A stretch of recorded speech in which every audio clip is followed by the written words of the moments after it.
Hello, Paimon. Hello, traveler. Is the crown ready? Yes, we're just waiting for Zuria now. She hasn't arrived yet. Then let's wait for her a little while. Or actually, maybe we can go find her. It's not too far from here anyway. Didn't she say she just lives on the hill over there? Hey, traveler, Paimon. Oh, and speaking of... Found you two at long last. I'm so glad that you both are all right. Huh? Why are you here, Miss Delaroche? And what could have happened to us? What could have happened? That water imp Thelxie, of course. After I gave you that commission the other day, I began to get worried and went asking about the boy that went missing. Oh, that? We've got it all figured out now. The boy you heard about was just Fremine. Even the missing fish was his fault. Don't worry, we'll help you get the fish back as soon as we're done with this job. Oh, sorry about that. I've been diving in the area recently. Huh? Fremine? Diving? No, that's not what happened at all. I've heard a completely different account. What I was told is that about a month ago, a child tied a bunch of heavy seashells onto his body and walked into this open stretch of water. He never came back. What could that be if not that water imp's work? Are you sure? 100% sure. I've confirmed the account with several veteran fishermen I know. The child was only 8 years old. His name was Lescaut. Lescaut d'Estray. Wait, let's go to Stray? Yeah, that's the name. They say the family took on the name after moving to the city from a place called Stray. Anyway, his mother is a pretty famous art dealer, while his father passed away from an accident many years ago. Well, naturally, his mother was devastated by the incident and fell terribly ill. It's said that she left the court of Fontaine, and no one knows where she's gone. It can't be, right? Lescaut d'Estray? Zuria d'Estray? It must be some sort of a coincidence? I'm sorry, miss. We've got to go check on something right now. Oh, I see. Well, you go on ahead. I just came to make sure that you're both all right. I'll head back then. Please remember to take care.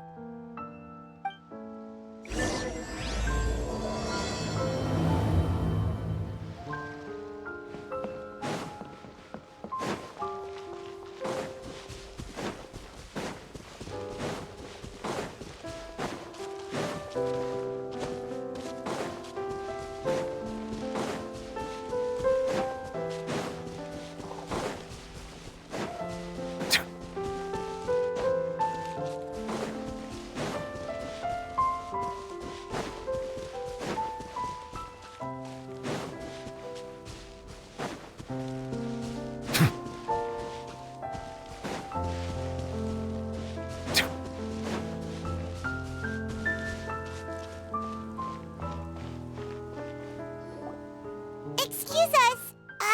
Is anyone here? Is this Madame d'Estray's place? Who are you? I have a patient here who needs quiet bed rest. Please leave us be unless you have anything urgent to report.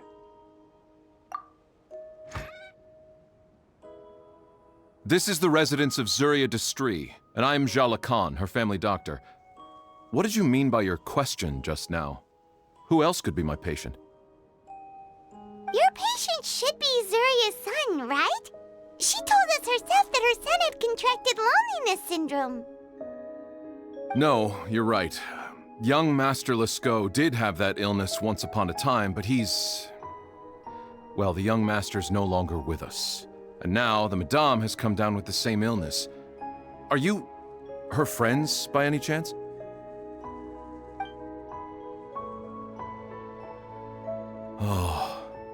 So, when she had requested time to go out over the past few days, it was so she could spend them with you. So, if I'm understanding this right, the one who's suffering from uncontrollable delusions is the Madame herself? She believes her son is still alive? That is correct. When the young master disappeared, she was organizing an art exhibit that she had specifically prepared for him. But since she had to leave the house, she was unable to see her son one last time. That might have been the trigger for her regret. Or perhaps the family's fall into loneliness and grief was inevitable as soon as the old master passed away. First the son, and then the mother. But how could that be? She really looked like she had a handle on everything. Her smile was so lovely, and she even told us to stay optimistic. But you're saying she... Those actions are proof that she can no longer differentiate between fantasy and reality. Then all the other things that she told us about her son, were those fake too? No, those were all real. Although they were all things that happened before the young master left us for good. Madame's time has just never moved forward since his passing. I see. So after her son left, she created a fantasy world where her son was still with her. She was looking for a way to cure his illness when she ran into us. She has been in a good mood the past few days, even humming a song when she returned from her stroll. She even began discussing with me the idea of using deliberate guidance to ease the illness. It was all going well, until last night. She spent a whole night staring at the shell the young master left behind, and the words that he had inscribed onto it. Then she broke down once more. I prescribed some sedatives, and she's currently resting. But then what should we do? How can we help her? There has to be something we can do. Don't panic, Paimon. Even though this is a devastating piece of news, we must all calm down first. What should we do? I need to think. I need to remember the old house of the hearth and the children who lived in it. Those patients and what their doctors said back then.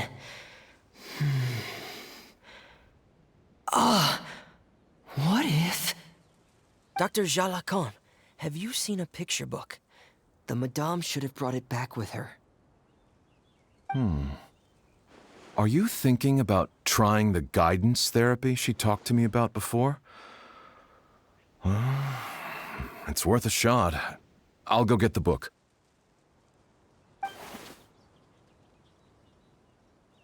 Yes, this is it. That's right. If what Dr. Jalacon said was true, the past few days have been very helpful to Zuria, so we should complete this journey. We need to show her that her child has found a happy ending in the world of her dreams. But wouldn't that just make it harder for her to accept reality? One must first face reality before accepting it. The Madame has been crushed by her feelings of grief and can no longer bring herself to face reality. Our first priority would be to get her out of this state. Right. Before today, I had thought she wanted to use Thelxie's fantastic adventures to save her son. But now, I think she might need it to save herself. And if we could complete it, we should be able to give her some feeling of inspiration and closure. Maybe those feelings would be enough to give her some courage to face reality again. There's no time to waste. Let's set off right away.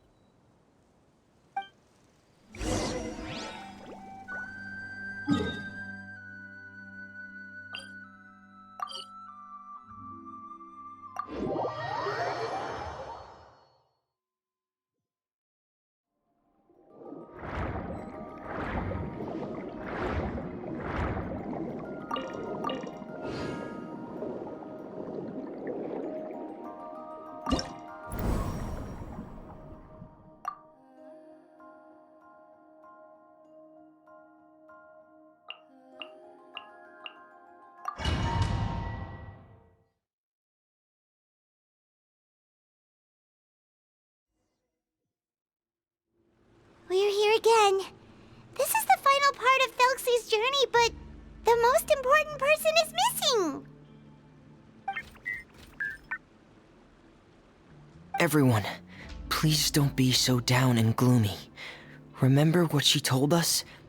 If we were to feel troubled, the patient would become anxious as well. You're right. Paimon needs to smile. If we have to give something to Zuria, it should be our smiles.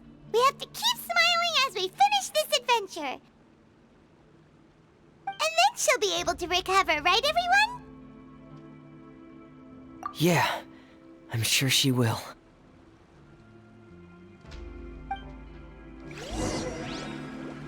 Oh! Be careful, brave adventurers! Here come the evil monsters that stole the crown! The deep-sea Cyclops! Watch out, everyone! They're coming at us again! There's no need to fear! Prince Thelxie looks stronger than ever today! Oh, this is the final enemy, right? We'll reclaim the crown for you now, Your Highness! Bow your head.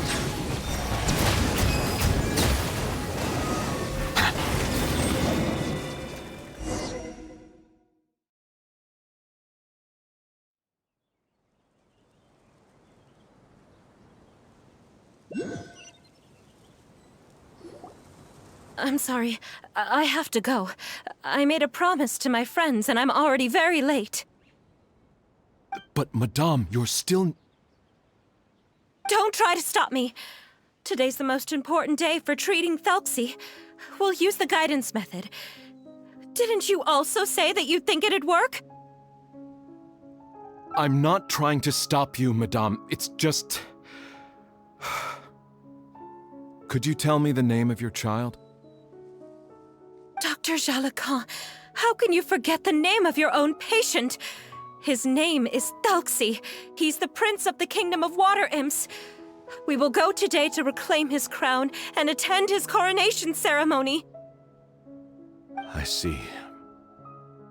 Madame, please rest assured, everything is still on schedule. Your friends have already departed to find... Wait, look. They've already returned.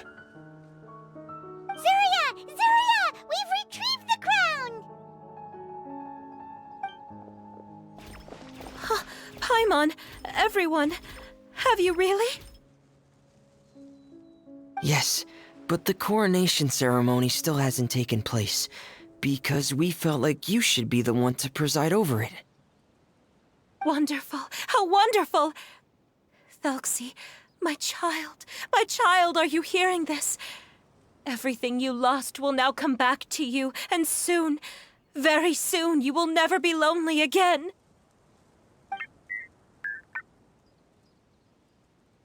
And the last page of the picture book. It's still waiting for you to illustrate in color. Right, the picture book. But I don't know what I should put on the last page. Don't worry, Thelxie and his friends all know what should go on it. Get ready, Zuria. We'll describe everything for you. Okay. At last, Thelxie and his friends were able to drive off the final invading monsters and achieve a dashing victory. Their success was complete, and the recovered crown resplendent. The water imps, finally returning to their homes, showered the prince with love and applause as he greeted them. They once again offered their precious shells to the prince and reconstructed the rainbow bridge of old. As he watched the scene unfold, the prince could not help but be touched by its beauty. Moved by everyone's happiness, the prince stepped onto the rainbow bridge and took a good look at all the friends who had gone on the journey with him. There stood the traveler, Goddess Paimon, Fremine, and... Huh? Where's the last person? The prince looked frantically around, but could not find the person he wanted to see most. At that moment, The person suddenly appeared on the other side of the bridge. She walked towards him with a smile and slowly lifted her veil. The prince could not hold back his tears. He recognized then that the mysterious person that had been by his side the whole time was none other than his mother. Surya walked across the bridge and placed the crown above the prince's head. She smiled down upon him as she said, "My prince, my king, you shall never, ever need to feel lonely again." That's the end of the story, Surya. Thank you. Thank you all. I am so sorry, my child. Maman should have spent more time with you. Did you hear the story? You'll never have to feel lonely again.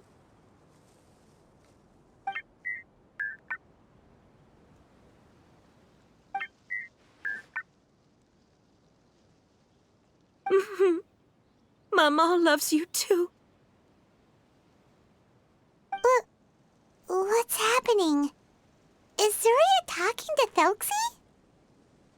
Quick, put on my diving helmet. There's a transcription module in it that's compatible with Thelxie's output signals. You should be able to use it to understand what Thelxie's saying.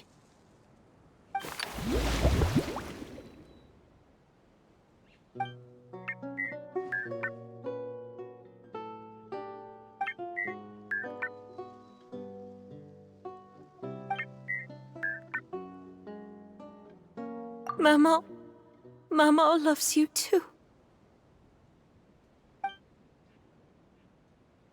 But I love you more, Maman. What? Did you see something? Maman, I'm getting a little sleepy. If it's time for bed, can you hum a lullaby to me again? Of course, my dearest child. As long as you want to hear it, Maman will always hum for you.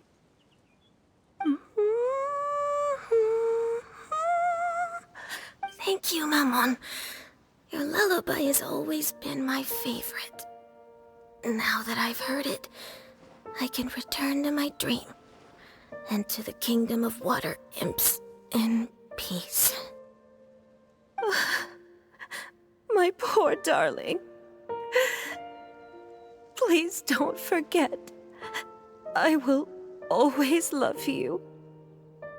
My love is greater than the entire distance between here and the kingdom of water imps. I won't forget, Maman. And so is my love for you. Greater than the entire distance between here and the kingdom of water imps. Good night, Maman.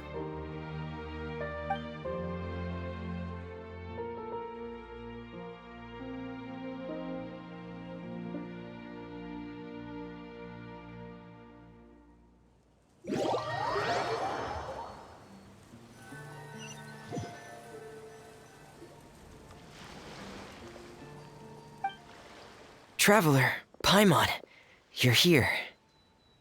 Fremine, why did you call us in such a hurry? Did you hear something from Surya? Oh, if it's not good news, Paimon doesn't want to hear it. Don't worry, it's definitely great news. The Madame came here for a visit just now with her doctor. Color has returned to her cheeks, and she sounded full of energy as well. She said she'd like to return to the court to continue hosting the art exhibit. But this time, she'll work with her doctor to exhibit some picture books related to the illness. Of course, Thelxie's fantastic adventures and the guidance therapy will be included in the exhibit as well. She'd like to use her experience to help others. That's wonderful! So it wasn't bad news after all. Mm-hmm. Here, please take this picture book with you. The Madame wanted you to have it. If, at some point in the future, you were to run into someone with similar troubles, she hopes the book would be of use to you. But this is her son's story, right? Is it really okay to give the book to us? Don't worry, it's just a copy. She still has the original. It's extremely important to her. Alright, then there's no problem. It feels good knowing we've contributed to something important. Paimon definitely didn't expect the fantasy adventure to be so useful. Paimon was a little worried about how everything would turn out. After all, fantasy is just fantasy. Paimon, do you know what the Madame said? She said that at the moment when she placed the crown on Thelxie's head, she felt like she really saw something beautiful. Her child had returned, and he told her that he loved her. She also said that was when she was finally able to bid farewell to her son. She felt like at that moment, she was healed by some mystical power, and she was filled with courage from head to toe. Oh, really? But could that just be another part of her fantasy? Perhaps. But if fantasy is just fantasy, and the fantasy world is not real, then how could it still grant us these powers that we can continue to use in the real world?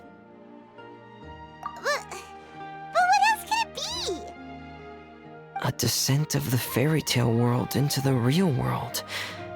At that time, the wondrous fairy tale temporarily became reality and influenced real things in our world.